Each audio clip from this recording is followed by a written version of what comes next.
ইউরোপকে শেষ পর্যন্ত বড় মূল্য দিতে হবে। তাদের বেপরোয়া পদক্ষেপ শেষ পর্যন্ত উল্টো ফল দেবে। চোখ রাঙিয়ে ইউরোপকে এমন হুঁশিয়ারি দিল ইরান।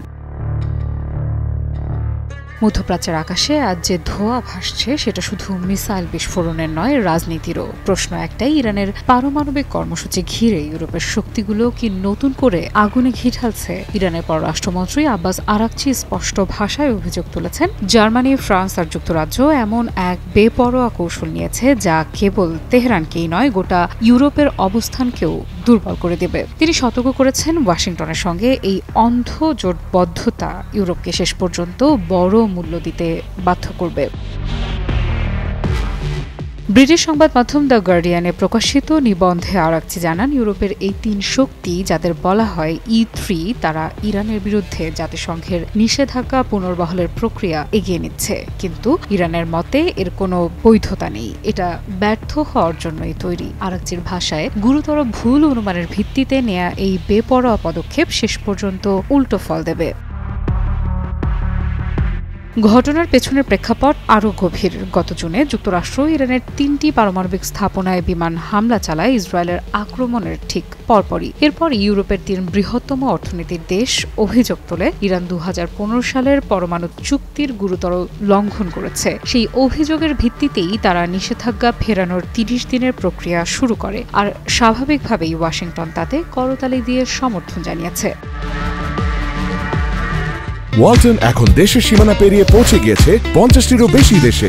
ওয়ালটন, ঘরে ঘরে, বিশ্বজুড়ে। কিন্তু ইরানের বক্তব্য একেবারেই আলাদা। আরাকচি মনে করিয়ে দেন, চুক্তি ভেঙেছিল যুক্তরাষ্ট্র, ইরান নয়। 2018 সালে ডোনাল্ড ট্রাম্পের সিদ্ধান্তে নতুন করে কঠোর নিষেধাজ্ঞা আরোপ করা হয় তেহরানের ওপর। তখন ইউরোপীয় নেতারা প্রতিশ্রুতি দিয়েছিলেন তাদের বাণিজ্য সম্পর্ক বজায় থাকবে, কিন্তু বাস্তবে কিছুই হয়নি। বরং মার্কিন চাপের মুখে ইউরোপের কৌশলগত স্বায়ত্তশাসনের প্রতিশ্রুতি ভেঙে পড়েছে। এখানেই থেমে থাকেননি আরাকচি। তিনি বলেন, ইউরোপের 3 শক্তি তাদের নিজস্ব দায়িত্ব পালনে ব্যর্থ হয়েছে। ফলে চুক্তির অধীনে ইরান যে প্রতিকারমূলক পদক্ষেপ নিতে পারত, তেহরান তাই নিয়েছে। আর এটাকে এখন অপরাধ বলে সাজাতে চাইছে পশ্চিমারা। বিতর্কের আরেকটি মাত্রা সামনে আসে জার্মানির চ্যান্সেলর ফ্রিডরিখ মের্জের মন্তব্যে।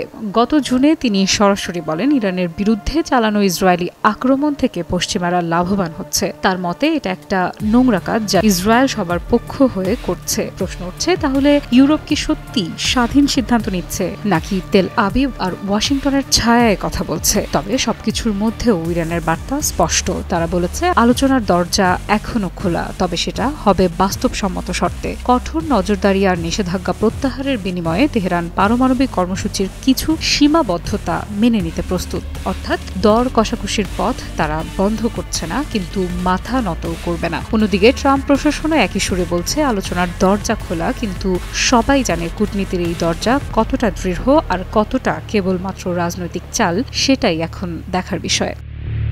আফরিদা ইফরা, নিউজ 24।